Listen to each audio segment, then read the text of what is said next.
بسم الله الرحمن الرحيم الحمد لله رب العالمين والصلاة والسلام على أشرف الأنبياء والمرسلين نبينا محمد وعلى آله وصحبه أجمعين أما بعد فنواصل ونستأنف سلسلة مذاكرة الحديث النبوي في العقيدة والاتباع لشيخنا ربيع بن هادي المدخلي حفظه الله تعالى وشفاه. Donc on continue cette série de cours et pour titre aide-mémoire de tradition prophétique dans la croyance et le suivi du noble savant Cheikh Rabi' Hafidahullah Ta'ala, et qu'Allah lui accorde une guérison complète et sans séquelles. On est à la fin du livre, on est arrivé au 18e hadith, le hadith الثامن عشر الذي هو تحت عنوان علامات النفاق, les signes de l'hypocrisie. عن عبد الله بن عمرو قال رسول الله صلى الله عليه وسلم أربع من كن فيه كان منافقا خالصا ومن كانت فيه خصلة منهن كانت فيه خصلة من النفاق حتى يدعها إذا اؤتمن خان وإذا حدث كذب وإذا عاهد غدر وإذا خاصم فجر. الحديث رواه البخاري في صحيحه في كتاب الإيمان وكذلك مسلم في كتاب الإيمان باب خصال المنافق, وفي البخاري باب علامات المنافق, فهو متفق عليه. وكذلك أخرج أبو داود في سننه والترمذي في سننه والنسائي وكذلك في سننه وأحمد في مسنده. Donc le hadith, il est le suivant et on a dit qu'il a pour titre les signes de l'hypocrisie, alamat an-nifaq. Donc c'est d'après Abdullah ibn Amr ibn al-As qu'elle a agré que le messager d'Allah sallallahu alayhi wa sallam a dit 4 caractéristiques. Si elle se trouve chez un individu, il est un pur hypocrite. On va revenir sur ce terme-là dans un instant, Inch'Allah. Kana munafiqan khalisa. Et celui qui a l'une de ces caractéristiques aura une des caractéristiques de l'hypocrisie jusqu'à ce qu'il la délaisse. Si on lui fait, évidemment, le professeur Hassim décrit ces 4 caractéristiques, il dit si on lui fait confiance au sujet de quelque chose, il trahit, et s'il raconte, il ment, et s'il fait un pacte, il trahit, et s'il se querelle, il fuit la vérité et ruse pour la rejeter. Comme on l'a dit, il est rapporté dans le Bukhari, dans son authentique, chapitre de la foi, ou plutôt livre de la foi. On a dit que livre, kitab, c'est plus grand qu'un bab, c'est un chapitre et un sous-chapitre si vous voulez. Livre de la foi, au sujet du signe de l'hypocrite. Muslim aussi, dans son authentique, kitab l'Iman, chapitre des caractéristiques de l'hypocrite. Quand on parle des signes, alamat, khisal, caractéristiques, c'est des synonymes qui veulent dire la même chose. C'est des choses qui décrivent l'hypocrisie, l'hypocrite. Aussi dans Abu Daoud, livre de la Sunna, chapitre de la preuve de l'augmentation et de la munition de la foi. On a aussi Tirmidhi, dans son Jami', livre de la foi, chapitre de ce qui a été rapporté sur le signe de l'hypocrite. Et on a l'imam Ahmed dans son Musnad. Alors, on va revenir sur un point. نرجع إلى متن الحديث. أربع من كن فيه كان منافقا خالصا. هل نفهم من هذا أنه منافق خارج من الإسلام؟ comme il a dit Ibn Battal, كما قال ابن بطال رحمه الله تعالى, خالصا معناه خالصا من هذه الخصال المذكورة في الحديث فقط لا في غيرها. Donc ici, ce qu'il faut comprendre, et on va revenir dans un instant là-dessus aussi, Inch'Allah, quand on dit khalisan ma'nah, quand on dit pur hypocrite, khalisan, il est pur dans le sens de ces 4 caractéristiques qui sont des caractéristiques de l'hypocrisie dans les actes. Dans les actes, parce que vous savez très bien que le nifaq yanqasimu ila qismayn, nifaq i'tiqadi wa nifaq amali. Vous n'allez pas dire que quelqu'un maintenant qui a ces 4 caractéristiques, qu'il est sorti de l'islam. C'est ça qu'il faut comprendre ici. Donc, on peut faire un autre point aussi par rapport à ça plus en détail. Et quand on pose la question suivante, quelle est l'hypocrisie qui est entendue dans ce hadith? L'hypocrisie, comme on a dit, il y a 2 catégories. L'hypocrisie majeure, les ulama disent aussi le nifaq al-akbar, le nifaq al-asghar, le majeur et mineur. Donc la majeure, c'est celle qui fait sortir la personne qui la commet de l'islam. Il y a l'hypocrisie mineure, le nifaq al-asghar, ou ce qu'on appelle aussi le nifaq al-amali, dans les actions, qui ne fait pas sortir de l'islam. Cheikh Mohammed Soubayl, rahimahullah ta'ala, qui faisait partie qui était même le grand savant, chef des imams et khatib de la mosquée sacrée de la Mecque, de son vivant, qu'Allah lui fasse miséricorde, il a un charh de 50 hadiths qui s'appelle Minhadi al-Mustafa. Et dans ce charh-là, il explique cela. Il dit que ce qui est voulu dans ce hadith, c'est l'hypocrisie des actes, non pas dans la croyance. D'accord? Si vous voulez d'autres références pour revenir à ça, regardez dans Fath al-Bari, puisqu'on a cité Sahih al-Bukhari. Fath al-Bari, c'est l'explication de Sahih al-Bukhari d'Ibn Hajar. Et aussi l'explication de l'imam Nawawi, al-Minhaj, fi sharhi Sahih l'imam Muslim al-Hajjaj, qui est l'explication de Sahih Muslim. D'ailleurs, souvent quand on cite des livres de la Sunna, là évidemment on a dit dans notre méthodologie قلنا في منهجيتنا هنا أن نكتفي بما يذكره الشيخ ربيع وأحيانا نذكر بعض الفوائد إذا احتاج إلى ذلك وإذا قامت المصلحة لذلك. Donc on avait dit qu'on se limite à ce qu'il dit Cheikh Rabi' parce que c'est un livre succinct, c'est un livre résumé. Donc il convient de rester dans le cadre résumé et succinct, facile de ce qu'il a fait Cheikh Rabi', même si parfois on peut citer des enseignements supplémentaires sans trop s'égarer, parce qu'il y a un besoin ou parce qu'on peut citer des points en plus, comme on le fait et comme on l'a fait d'ailleurs à l'instant.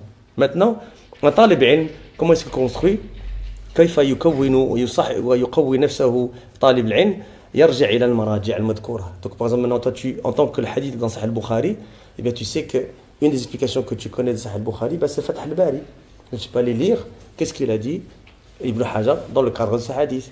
Quand tu vois qu'il est cité dans Sahih Muslim, tu peux aller vérifier et lire un peu dans ce qu'il a dit l'imam Nawawi dans son Minhaj de Sahih Muslim. Il y a aussi le Sharh al Éthiopie de Sahih Muslim qui fait 49 volumes, aussi qui est très détaillé, il explique tous les mots en détail, etc. Donc, Abu Daoud, vous avez Aoun al-Ma'boud, qui est un charh qui existe en 2 volumes et qui est assez résumé.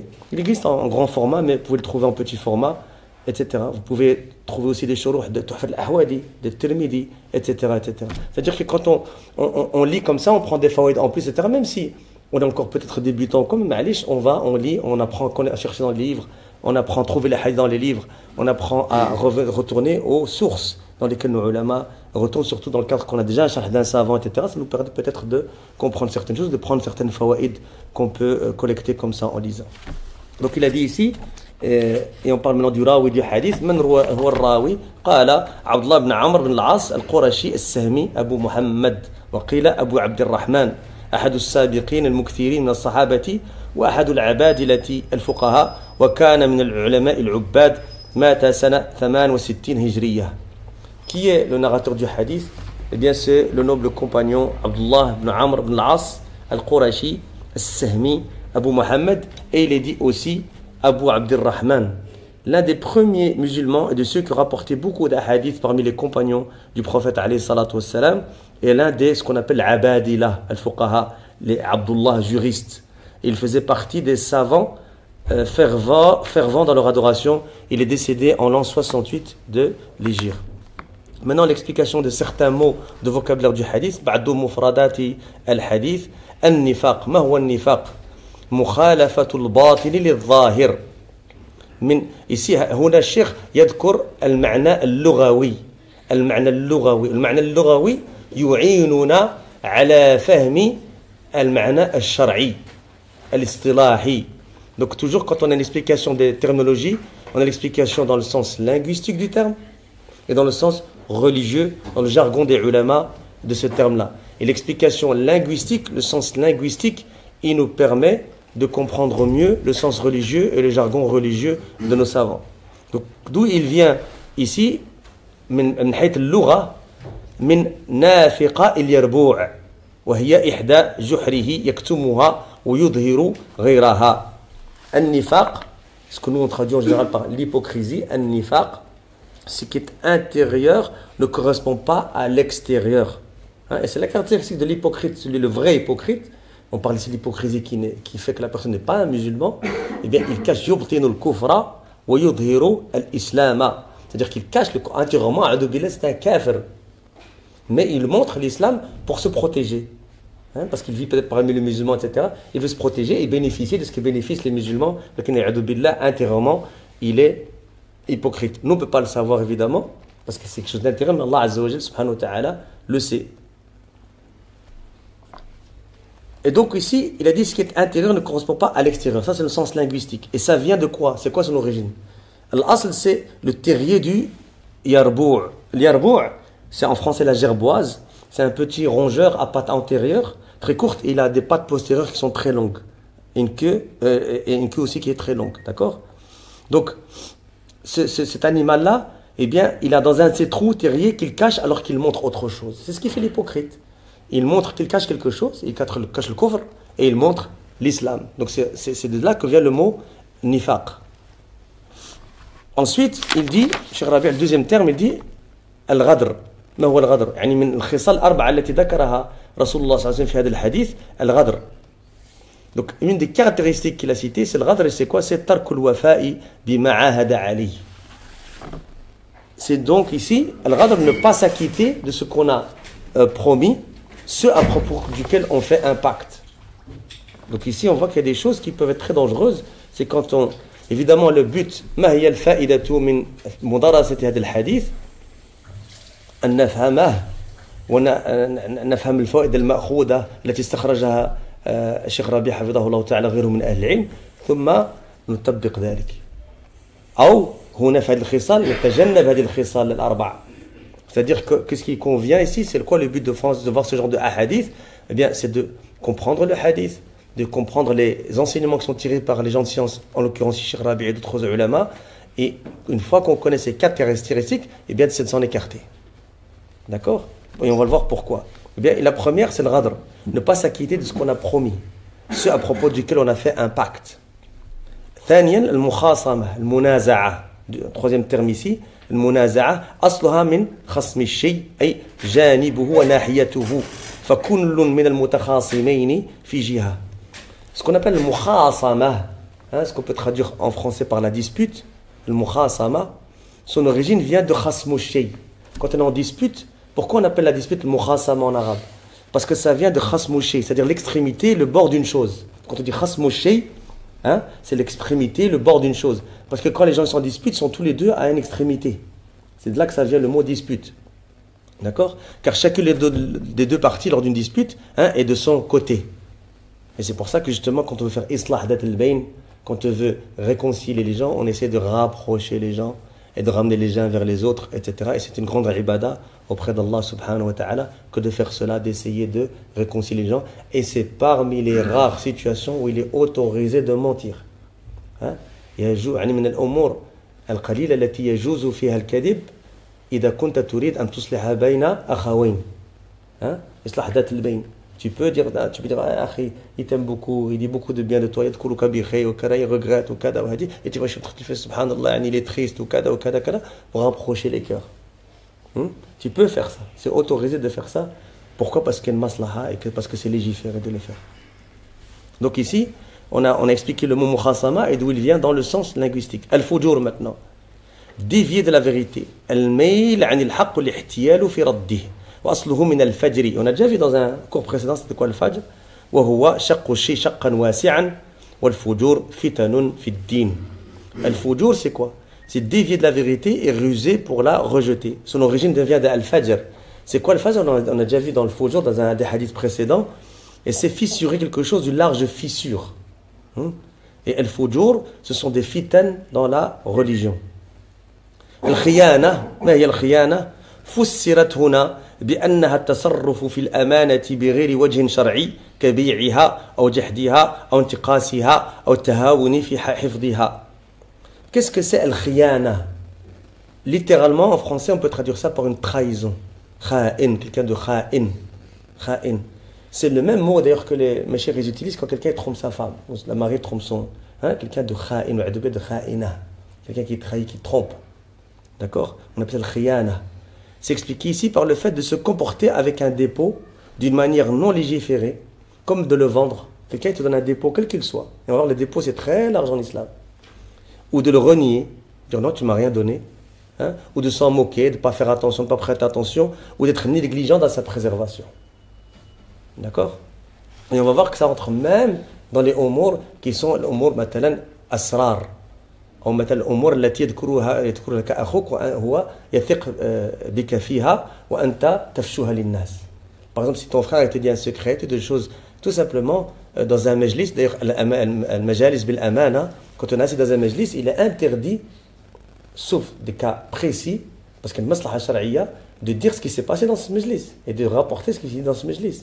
C'est pas tu t'assois avec ton frère, il s'ouvre à toi, tu t'ouvres à lui, tu discutes, etc. Et dès que tu es sorti de majlis, tu vas raconter ce qui s'est dit dans ce majlis. Ça, c'est pas quelque chose d'autorisé, ça. Al-majalis al-amana. Et encore, je répète, il y a les majalis digitales aussi. Il y a les assises digitales qui sont WhatsApp, Telegram, etc., etc. Quand ton frère te confie quelque chose, tu ne vas pas faire une capture d'écran et l'envoyer à quelqu'un d'autre. Quand il se confie à toi ou il te parle de choses privées ou de choses tout simplement, ce qui s'est dit dans un majlis, ça reste dans le majlis. Tu ne vas pas le propager ailleurs, etc. Que ce soit pour te rendre important ou te faire aimer par les gens ou autre, ou pour avoir un bien auprès de quelqu'un, etc. Donc ici, on a dit, khiyana, c'est quoi? Eh bien, c'est d'expliquer par le fait de se comporter avec un dépôt de manière qui est non légiférée. On a expliqué ce que ça voulait dire. Même ma'na al-hadith, ma'nahu al-ijmali, le sens général du hadith. النفاق داء كبير وخطر جسيم على الإسلام والمسلمين وهو وصف دميم لقوم أظهروا الإسلام كيدا وخداعا لينالوا به مصالح مادية ثم لينجوا بذلك من سيوف الإسلام وقد لعن الله المنافقين وذمهم وتوعدهم بأليم العذاب في الدرك الأسفل من النار. L'hypocrisie, c'est un grand mal et un grand danger pour l'islam et les musulmans, et c'est un attribut blâmable pour des gens qui ont montré extérieurement l'islam par ruse et tromperie pour obtenir des biens matériels. Parce que s'ils sont considérés de manière apparente parmi les musulmans, ils bénéficient de tout ce que les musulmans bénéficient. S'il y a les butins, ils bénéficient des butins. S'il y a le zakat, ils bénéficient de la zakat. S'il y a des préservations de biens, ils bénéficient des préservations de biens. Ils ont des droits, ils sont enterrés avec les musulmans, etc. etc., etc. D'accord? Donc, puis se sauver des sabres de l'islam, évidemment aussi. D'accord? Alors qu'à l'intérieur, et Allah sait mieux que quiconque, eh bien, ils sont en vérité pas musulmans. Ils ne sont pas croyants, ils sont kuffars. Et Allah a certes maudit les hypocrites et les a blâmés. Il les a menacés d'un châtiment douloureux dans le plus bas degré de l'enfer. Et Allah subhanahu wa ta'ala وقد ذكر صفاتهم الذميمة في سور كثيرة من القرآن الكريم في سورة البقرة والنساء وسورة التوبة وسورة المجادلة والحشر وسورة المنافقين كل ذلك ليعرفهم المؤمنون ويحذروا شرهم وكيدهم وخبثهم. Donc ici, Allah subhanahu wa ta'ala il a cité leurs caractéristiques blâmables dans beaucoup de chapitres du noble Coran. Al-Baqara, Nisa, Al-Tawba, Al-Mujadala, Al-Hasr, Al-Munafiqun. Tout ceci pourquoi? Pour quand on lit le Coran, on médite sur ces caractéristiques et qu'on soit sur nos gardes. Pour nous pas tomber dedans, حتى لا نقع فيها نحن ونراها في غيرنا إن وجدت. C'est-à-dire qu'on ne peut pas tomber nous dans ces caractéristiques et on peut peut-être les reconnaître aussi chez les gens qui ont ces caractéristiques-là. Et justement, j'ai dit que les croyants les connaissent et soient sur leur garde quant à leur mal, leur tromperie et leur malice. D'accord? Il est dit d'Ahl al-Ilm que Ahl Bid'a, on cite souvent qu'ils ont des caractéristiques, c'est-à-dire qu'on cite des versets, des hadiths sur les hypocrites quand on parle d'Ahl Bid'a. Mais ça ne veut pas dire qu'ils ont le même hukm. Vous comprenez ça? D'accord? Parce qu'Ahl Bid'a, ils sont différents niveaux. Il y a Ahl Bid'a, les gens d'innovation religieuse qui font des innovations religieuses qui les sortent complètement de l'islam. Il y a des gens qui font des innovations religieuses qui ne les sortent pas de l'islam. D'accord? Les ulama, souvent, ils citent des caractéristiques. D'accord? Par exemple, le fait que Al-Bid'a kal-aqarib, idha tamakkanu la daru. C'est-à-dire que les gens d'innovation, c'est comme les scorpions. Ils se cachent. Mais quand ils sont bien établis, qu'ils sont en situation de force, ils sortent le dard et ils piquent. L'hypocrite, qu'est-ce qu'il fait? Il se cache aussi. Parce qu'il est en faiblesse, etc. D'accord? S'il se trouve avec des gens, etc., il va aller avec les kuffars à ce moment-là et il va les aider contre les musulmans, etc., etc. D'accord? Donc, le fait de les comparer dans des caractéristiques n'implique pas qu'ils ont le même jugement. D'accord? Et donc, c'est pour ça que les ulama, quand ils parlent d'Ahl Bid'a, on a l'A'yan et l'Awsaf. C'est important dans le manhaj à comprendre, les frères. C'est-à-dire qu'on a des gens connus. C'est Qutb, Al-Maghrawi, tu peux citer beaucoup de noms comme ça, Adnan Ar'ur, des gens que lesquels ils ont dit, les ulama, ça c'est des Mubtadi'a, Ali Hassan al-Halabi, c'est des gens, c'est des Mubtadi'a, les gens ils ont mis en garde contre eux, d'accord? Hassan al-Banna, le fondateur d'Ikhwan Muslimin, etc., etc., etc. Mais on a aussi des awsaf, on a aussi des caractéristiques qui les décrivent. Donc toi, si tu connais les caractéristiques, tu peux reconnaître quelqu'un d'Ahl Bid'a pour te protéger, même si tu ne sais pas que lui c'est Ahl Bid'a. Ça, c'est très utile pour un sunni de savoir ça. Par exemple, les ulama, ils ont écrit sur une secte contemporaine كتبوا فيما يتعلق بالحدادية. والحدادية تتجدد. بدأت بمحمود الحداد، ثم عبد اللطيف باشميل، ثم فالح الحربي، ثم فوزي البحريني، ثم كذا، ثم يحيى الحاجوري، ثم مؤخرا محمد النهادي إلى آخره هكذا. Ils ont des caractéristiques. Ils ont des caractéristiques. Les caractéristiques parmi les plus grandes qu'ils ont. Cheikh Mohamed Amal Jamil et Cheikh Rabi', quand il était à Médine à l'époque, كانوا يحاربوهم. Pourquoi? Parce que c'est des gens dangereux. Qu'est-ce qu'ils faisaient? Ils critiquaient les livres d'Ibn Hajar al-Nawawi. Ils critiquaient Ibn Hajar al-Nawawi, ils brûlaient leurs livres. Ils brûlaient Fath al-Bari, ils brûlaient Sahih Muslim, etc. D'accord? Donc, quand nous on a une caractéristique, une de leurs premières, quelqu'un qui critique Ibn Hajar al-Nawawi, c'est souvent une caractéristique c'est une des caractéristiques de l'Haddadiyya. Donc, quand tu as quelqu'un de contemporain qui est à Médine et qui fait un audio et qui dit du mal d'Ibn Hajar al-Nawawi, toi, tu dois, la lampe rouge, elle doit s'allumer chez toi. Hein? Il y a un signe qui est déjà là. Quand après il divise les gens, il critique Ahl-Sunnah, il a du roulou dans la critique, il a de l'exagération de la critique. Quand même, comme Cheikh Rabi l'a dit, une des caractéristiques de l'Haddadiyya qui est pire que, qui est une des pires caractéristiques qu'ils ont, c'est quand quelqu'un est innocent de quelque chose et qu'il jure qu'il est innocent de quelque chose et qu'il prouve qu'il est innocent de quelque chose, il continue à l'accuser de cette chose-là. Ça, c'est une caractéristique de l'Haddadiyya. Quand tu vois quelqu'un qui est comme ça, voilà, une deuxième barre qui sait, et voilà, des signes, etc. C'est comme ça que tu reconnais. Jam'a al-Tabligh, ils ont des signes. Takfiriyoun, Khawarij, ils ont des signes. Quand tu as par exemple quelqu'un qui dit, dans la tentative de révolution qu'il y a eu quelques années en Maroc, alhamdoulilah, qui n'a pas marché, quand il y a eu le fawda dans beaucoup de pays musulmans, quand il y a eu soi-disant le printemps arabe, ils ont appelé ça le printemps. Le printemps, il y a des fleurs, c'est joli, ça c'est pas le printemps, ça. Ça c'est le fawda, ça. Et qu'il y a quelqu'un qui a dit, Hadihi thawratul mubaraka. Ça c'est une révolution bénie qui est en train d'arriver au Maroc. C'est qui a dit ça? Le Maghraoui qui a dit ça. Donc les ulama, quand ils disaient il y a des années, il y a 20 ans, qui disaient que c'est un takfir, ils avaient raison. Ils mettaient en garde un ilm. Mais alhamdoulilah, ça, leur projet n'a pas marché le Maroc.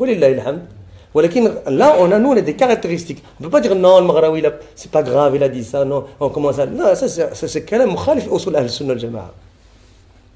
Et c'est des conséquences très graves de dire des paroles comme ça. C'est dans des situations comme ça qu'on voit le haqq. Et que les ulama, on voit que les ulama, même si on n'a pas compris, là, on est obligé de comprendre, là, parce que les ulama, ils avaient raison. C'est pour ça qu'il faut écouter les ulama. Et il faut suivre les ulama. Donc, Al-Bid'a, ils ont des caractéristiques. Et toutes les sectes que tu regardes, ils ont des caractéristiques, ils ont des croyances qui sont compilées par les ulama, qui sont expliquées.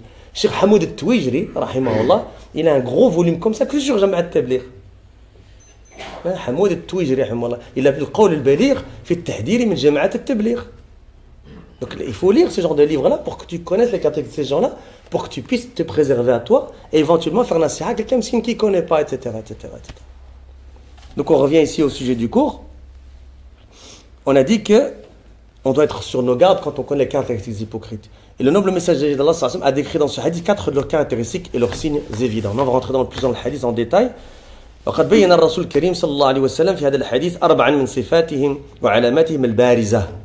الأولى خيانة الأمانة وبئسة الخلق هي وما أقبح ما أن يثق بك إنسان يستأمنك على ماله أو عرضه أو حق من حقوقه فتخونه.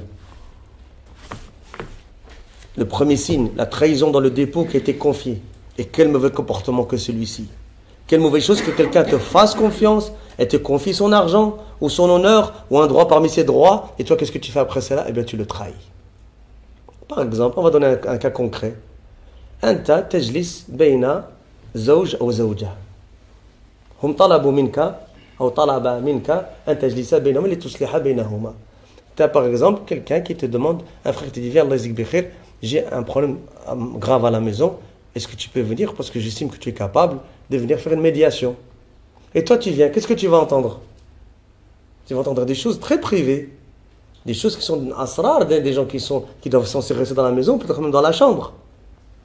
Des choses très très très privées. Et donc le frère, il te fait une confiance, il te donne un dépôt, il te donne un amana. La sœur, elle te donne un amana, elle s'ouvre à toi pour régler le problème. Il s'ouvre à toi pour régler le problème. Et toi, tu sais, si Allah te donne un peu de science et de hikmah, et tu sais comment faire la médiation et essayer de rapprocher les cœurs, etc., à ce moment-là, toi, tu n'as pas le droit d'aller dire j'ai été chez un tel et j'ai fait une médiation chez un tel, ou là il a des problèmes avec sa femme et sa femme elle a dit ça sur lui, ou ça c'est grave ça. C'est très grave ça. Donc ça c'est un cas concret où ça peut arriver, etc. Quelqu'un il se plaint à toi, si il te demande nasiha, c'est son droit, tu lui donnes nasiha, mais après tu ne vas pas dire aux gens que tu l'as fait nasiha, que tu l'as dit ceci, que tu l'as dit cela, que tu as fait, puisqu'il est venu, ah ouais je viens d'être avec un tel, et il a un problème avec sa femme, et que... Pourquoi tu fais ça? Il est venu chez toi, pourquoi? Quel est le but et qu'est-ce que tu cherches en racontant cela? Et tu tombes dans des choses graves. Tu peux tomber dans ce hadith, l'a'udhu billah. Donc il dit ici, إن دائرة الأمانة واسعة تشمل كل ما اؤتمن عليه الإنسان حتى لا تشمل الدين كله. Il dit ici, ce qui est laissé en dépôt l'amana, ce qui est confié, c'est une notion large en islam, qui englobe tout ce qui peut être confié à l'individu, à tel point qu'elle englobe toute la religion. Tout ce avec lequel les gens ils croient toujours que l'amana, il y a le mal, faqat, ça. Je lui laisse une amana, je lui donne une amana, etc. Non, ça peut être autre chose. Ça peut être autre chose. C'est une notion large qui englobe tout ce qui peut être confié à l'individu, à tel point qu'elle englobe toute la religion. Tout ce avec lesquels sont venus les prophètes, alayhi salatu wassalam, فَكُلُّ مَا جَاءَ بِهِ الْأَنْبِيَاء من العقائد والشرائع أمانة في أعناق العلماء. Même l'ilm c'est une amana. إذا قصروا في تبليغها ونشرها كان ذلك منهم خيانة يستوجبون بها لعائن الله وغضبه. قال تعالى إن الذين يكتمون ما أنزلنا من البينات والهدى من بعد ما بيناه للناس في الكتاب أولئك يلعنهم الله ويلعنهم اللاعنون. فعلى حملة العلم أن يبلغوا ما جاء به خاتم الأنبياء عليه وعليهم الصلاة والسلام، فإن ذلك أعظم الآمانات وكتمانه والتقاعس عنه أعظم الخيانات. قال تعالى سبحانه يا أيها الذين آمنوا لا تخونوا الله والرسول وتخونوا آماناتكم وأنتم تعلمون. Donc ici un point important, il dit tous ceux avec lesquels sont venus les prophètes alayhi salatu wassalam en termes de croyance et législation est un dépôt confié aux savants qui, s'ils ne s'en équipent pas comme il se doit et ne le diffusent pas comme il se doit, cela sera considéré comme une trahison de leur part qui leur vaudra les malédictions et la colère d'Allah. Vous voyez le fardeau que les ulama ils ont, et chacun en fonction de sa science. Les grands ulama, les organismes de la science, les ulama, les tulab al mutamakkinin, les petits tulab al, chacun il a sa part de son fardeau. C'est pour ça que les hizbin ils disent ah les ulama ils disent pas la vérité. Non, c'est peut-être parce que les ulama yatakallamun an ilm ou yaskutun an ilm. Les ulama ils parlent avec une science et ils se taisent avec une science. Ils savent quand il faut parler et ils savent quand il faut pas parler. C'est pas parce qu'ils parlent pas que toi tu sais mieux qu'eux. Et que toi tu parles, peut-être que tu devrais te poser la question pourquoi tu parles avant qu'eux se taisent. Ou peut-être qu'ils parlent et toi tu ne le sais pas. Qu'ils parlent dans les cercles qu'il faut, dans les assises qu'il faut, etc. etc. C'est pas tout qui doit être dit en public. C'est pas tout qui doit être traité en public. Donc on a dit ici, et on a le verset du Coran dont le sens est certes ceux qui cachent ce que nous avons fait descendre en fait de preuves et de guides après l'exposé que nous avons fait aux gens dans le livre, voilà ceux qu'Allah maudit et que les maudisseurs maudissent. Surat al-Baqarah, verset 159. Il incombe donc aux détenteurs des sciences qu'ils transmettent ceux avec lesquels est venu le sceau des prophètes alayhi salatu wassalam, car cela fait partie des plus grandes choses confiées en dépôt. Le cacher ou le négliger, être paresseux dans sa transmission, cela fait partie des plus grandes trahisons. On veut qu'ils croyaient, ne trahissez pas Allah et le messager, ne trahissez pas sciemment la confiance qu'on a placée en vous. Et c'est surat al-Anfal, verset 27. Deuxième, l'amr al-thani, comme ذكرنا في الحديث, نرجع إلى الحديث, on retourne un tout petit peu au hadith, on a dit, le premier c'était quoi? إذا اؤتمن خان, on a parlé de ça maintenant. D'accord? وإذا حدث كذب. Quand il parle, quand il raconte, il ment. Ici une faïda lugawiyya, إذا حدث كذب. إذا هذا دال على تحقق الوقوع. C'est-à-dire que quand on dit إذا, c'est comme si on montre que c'est concrétisé, que ça se passe vraiment. C'est-à-dire qu'il parle, il ment. Il parle, il ment. Pourquoi, comme on a dit, تنبيه على هذه عادة المنافق. C'est une manière d'attirer l'attention sur le fait que c'est ça la coutume et la manière d'agir toujours de l'hypocrite. Il parle, il ment. Il parle, il ment. C'est pour ça qu'en tant que surtout salaf et sunni, il faut essayer de garder sa langue droite. Que ce soit avec nos enfants, avec les voisins, dans le mu'amalat, avec l'awam, même avec le bid'a, même avec le khoussoum, même avec dans la dispute. même contre nos ennemis. Salafi, il n'a pas le qadia de allez, non. Al-haq, tu dis toujours le haq. Tu éduques ta langue à la véracité. Parce qu'il force une fois sur un petit mensonge, hein, ou tu t'arranges un petit peu avec la vérité, etc. Et ça commence à devenir une habitude. Ça commence à devenir une très mauvaise habitude. Très très mauvaise habitude. Et quelque chose qu'on entend beaucoup chez les frères, même salafi, نسمعوا كثير حتى عند بعض إخواننا, c'est le kadhib في المزاح. هذا لا يجوز. Mentir pour rigoler, ou dans l'humour, ou dans les blagues, etc. Ça, c'est interdit. Le professeur il a dit ويل للذي كيف يكذب ليضحك الناس. ويل. Quand on parle de wayl, etc., ça, on rentre dans les péchés qui sont majeurs, sérieux, etc.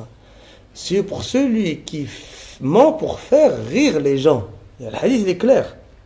Donc, nous n'avons pas cette notion d'être comique, ou d'être un stand-up, ou je ne sais pas quoi, ou la shahaja. Même en tant que frère, Hamda Sunni, tu n'es pas un stand-up, tu ne commences pas à faire de ton show.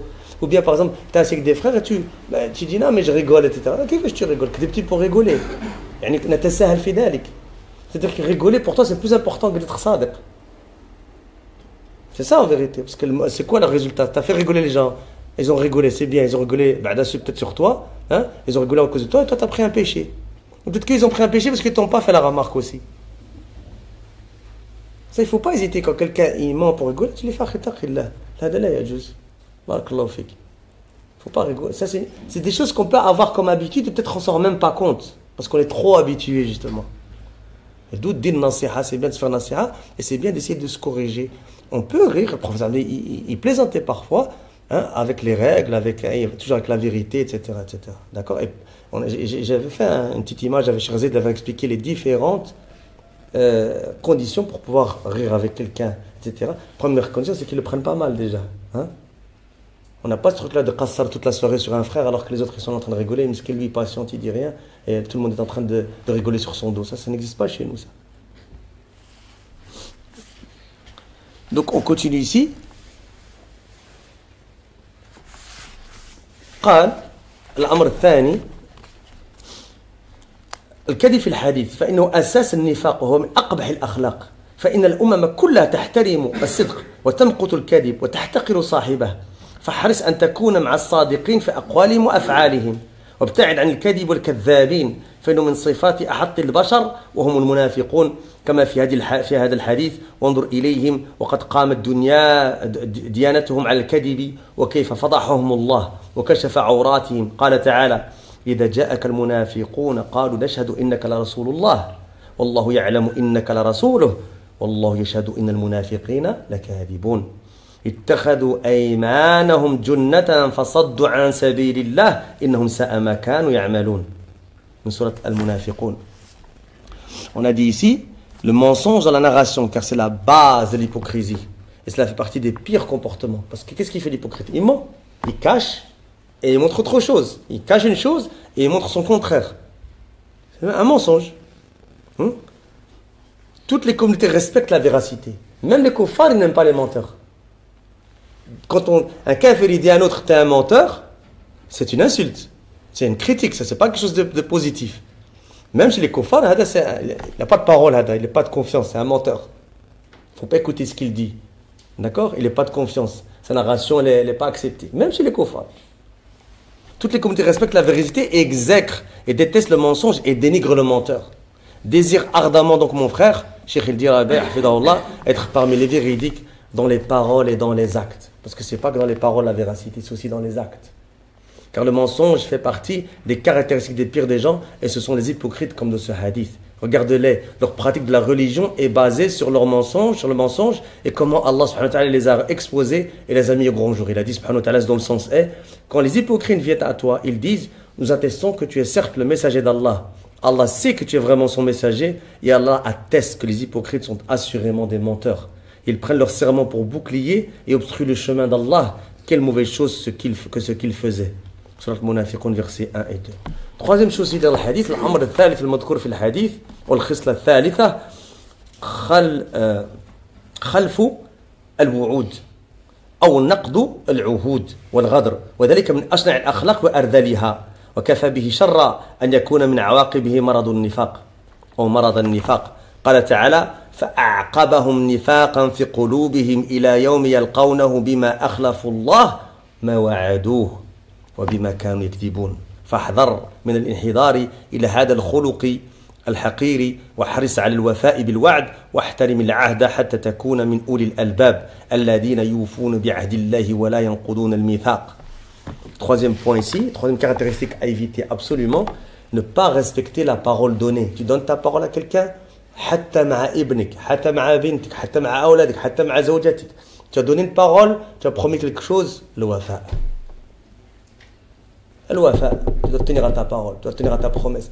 Et souvent on a des gens, des frères, طيبين, frères, masha'Allah, ils veulent la bonne éducation pour leurs enfants. يريدون, بعض الإخوان يسألون عن تربية الأولاد أو يشتكون, ils se plaignent, ils se disent comment on fait, j'arrive pas avec mes enfants, etc., etc. Eh bien ça c'est un style éducatif. هذه من الأمور التربوية المهمة أن تعلمهم الوفاء بالعهد بعملك بوفائك أنت. Tu leur apprends toi à se tenir à leurs promesses, à être véridique. Comment des gens, toi, en montrant l'exemple, toi-même, si tu leur promets un point, je te dis, تحفظ مثلا جزء من القرآن أعطيك كذا وكذا وكذا. Tu dis, tu حفظ ce juz, je te donne كذا وكذا. ثم لا تعطيه. هذا خطأ تربوي. Tu lui as promis. Lui, il va jeter le miskin parce que tu lui as donné quelque chose pour le pousser, pour l'inciter, pour le motiver. Et tu lui dis après, tu lui tiens pas sa promesse, ou tu l'envoies carrément, tu sais, fait khalini tranquille, m'andish ou kada kada. Là, tu lui as promis, tu dois le faire. Et lui, il grandit avec ça. Comme ça, il grandit. يكبر وأبوه علمه الوفاء بالعهد وكذلك أمه علمته الوفاء بالعهد. هو كان يعيش ذلك يعني كان يعيش ذلك عمليا. Il vivait cela en pratique, le petit. D'accord? Donc ça, c'est un point important. Et donc, il dit que cela fait partie des comportements les plus horribles et les plus bas. Et cela suffit en mal que la maladie de l'hypocrisie soit l'une de ses conséquences. C'est-à-dire que le fait que tu ne tiennes pas tes promesses, tu peux te toucher par la maladie de l'hypocrisie. Allah subhanahu wa ta'ala dit, selon la traduction du sens est, il a donc suscité l'hypocrisie dans leur cœur, et cela jusqu'au jour où ils le rencontreront pour avoir violé ce qu'ils avaient promis à Allah et pour avoir menti. Sur la Tawbah, verset 77. Prends donc garde, il dit un grand savant de la communauté qui te dit, prends donc garde mon frère, ma soeur, à ne pas régresser vers ce genre de comportement abject, vil, et désire ardemment tenir tes promesses et respecter tes engagements. Les engagements, c'est large. مديرك مسؤولك في العامل يقول تكون موجودا الساعة الثامنة ستكون موجود حاضر الساعة الثامنة أو قبل ذلك. Ton patron te dit tu dois être à 8 heures au travail, tu dois être même là avant pour être à 8 heures au travail. Tu t'es engagé, tu as signé un contrat. Les engagements, ça va dans tout. Tijara, contre engagement, je tiens, les dettes, etc. Yani, tu t'engages et tu tiens tes engagements. Tu tiens tes engagements. Les dettes, tu tiens tes engagements.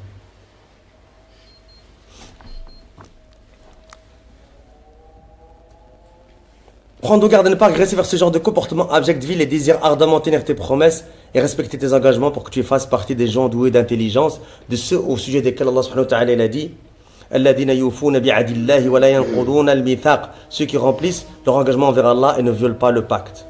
بقي لنا خصلة واحدة ثم ننتهي إن شاء الله.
وأنت تسمع الأذان في هذه البلاد المباركة بإذن الله تعالى. Tu entends toi l'adhan et c'est une ni'ma de pouvoir entendre l'adhan, de pouvoir être un muhajir ici. Et donc tu es rentré dans ce pays avec des engagements. أنت دخلت في هذه البلاد بميثاق وبعهود فلا بد أن تحترم هذه العهود وهذا الميثاق. Il faut respecter les règles du pays. Inch'Allah, après je vais vous faire une petite nasiha par rapport à ça. Il faut toujours faire en fonction de travailler avec les musulmans parce qu'ils cherchent le maslaha del jami', etc. Que tu comprennes ou tu ne comprennes pas. Il y a des choses que, dans nos comportements parfois, on a l'habitude, ce n'est pas des choses pour nous, on voit le mal, mais qui peuvent amener à des situations difficiles, etc. Parce que les autorités, ils ne voient pas les choses peut-être sous le même œil que nous, parce qu'eux, ils veulent savoir ce qui se passe, ils veulent que tout se passe bien, etc. Donc nous, on doit toujours travailler main dans la main avec eux pour que tout soit clair, que tout soit wadih, et qu'on facilite les choses, etc. Surtout responsable de la da'wa ici à Tétouan, qui alhamdoulilah est en train de grandir. Mais quand la da'wa grandit, ça amène beaucoup de défis, etc. pour gérer. Et donc on veut que ça grandisse, mais bien, et que ça se passe bien, etc. Donc, رابعا الأمر الرابع والخصلة الرابعة الفجور في المخاصمة وعدم الوقوف عند الحق وهو وزر كبير وجرم خطير يجر إلى مفاسد عظيمة من سباحة الأموال والأعراض وجحد حقوق الآخرين وإلصاق التهم الظالمة بهم ومحاربة الدعاة إلى الحق وصد الناس عن الحق والهدى والسلوك بهم إلى مسالك الغواية والردى فكم من أموال استبيحت وأعراض انتهكت ودماء ريقت بسبب فجور المنافقين في خصوماتهم وكم من مريد للحق صدوا عن سلوك الصراط المستقيم واتباع الحق القويم ولولا الفجور في الخصومة لرأيت معظم المسلمين ملتزمين منهج الله مقتفين سبيل المؤمنين من السلف الصالحين. Très belle parole pour finir de ce charh ici. Le Cheikh Rabi Hafidhahu Ta'ala, il dit, et c'est la quatrième caractéristique qu'il faut absolument éviter, c'est fuir, dévier de la vérité lors des querelles. Et ça, malheureusement, c'est quelque chose qu'on peut voir même chez certains de nos frères qui s'affilient à la vérité et à la sunna. Et ne pas s'arrêter à la vérité. Et c'est un crime dangereux. Que ce soit dans les affaires religieuses ou dans les affaires personnelles. Le haqq, c'est le haqq. Il n'y a personne qui est plus élevé que le haqq. Même les ulama ne sont pas plus élevés que le haqq. Le haqq, il est au-dessus de nous tous. Donc tu te dois de te soumettre à la vérité, quelle qu'elle soit. Et c'est un crime dangereux et un grand péché qui amène à d'immenses dégâts comme la spoliation de biens, l'atteinte portée à l'honneur, la réputation, le reniement des droits des autres, les accusés de choses fausses injustement. Et vous connaissez le hadith, Man qala fi mu'minin ma laysa fihi adkhalahu Allahu radghata khabalin hatta yakhruja minhu. C'est un hadith que Rabbi cite souvent ça dans le fitan, etc.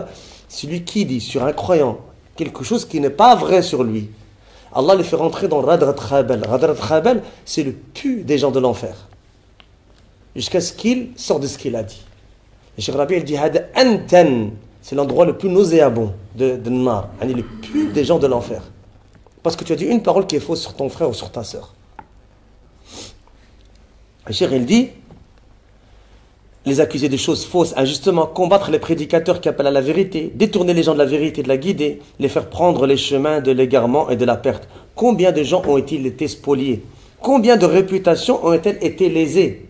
Combien de sang a-t-il coulé à cause du fujur des hypocrites dans leur querelle? Combien de gens qui veulent la vérité ont-ils été empêchés de prendre le chemin de droiture et de suivre la droite vérité? Écoutez cette dernière parole, هذا أمر مهم. آخر كلمة هنا الشيخ ربيع، هذا أمر نصيحة قيمة جدا. Si ce n'était le fujur dans les disputes, tu aurais vu la grande majorité des musulmans s'attacher à la voie d'Allah, suivre la voie des croyants et des prédécesseurs. والشيخ الربيع دائما يقول من أعظم الأسباب الفتن بين الإخوة في الدعوة الحزازات النفسية والأمراض النفسية, les problèmes personnels et les maladies psychologiques. Ça, c'est le plus grand mot qu'il y a chez les frères qui détruit les gens avec les autres, qui frappe les communautés, etc. C'est les choses qu'on a personnelles avec les gens, les petits problèmes qu'on a avec les gens, et qui sont souvent dus à des problèmes qu'on a psychologiques nous-mêmes déjà. On a des problèmes en nous, et on agit en fonction de ces problèmes. Soit parce qu'on n'était pas musulman avant, ou parce qu'on n'a grandi pas dans la pratique, ou parce que tout simplement on n'a pas fait tasfiya wa tarbiya. On n'a pas purifié nos mauvais comportements, on ne s'est pas éduqué sur les bons comportements. Donc ça, c'est très important, de s'éduquer et d'apprendre et d'essayer d'être un bab de khair, une porte de bien, et de pas être un bab de char. Et c'est pour ça qu'Inch'Allah, après ce livre-là, on a encore 19, 20 et 21, encore 3 hadiths, 19, 20, 21, 3 hadiths, et après on va faire un livre sur l'akhlaq d'Ibn Aqil, l'adab shar'iyya, et avec le sharh de Cheikh Arafat, Inch'Allah, bi'idhnillah ta'ala. Wa jazakumullahu khairan, wallahu a'lam, subhanaka wa bihamdika, ashhadu an la ilaha illa anta, astaghfiruka wa atubu ilayk.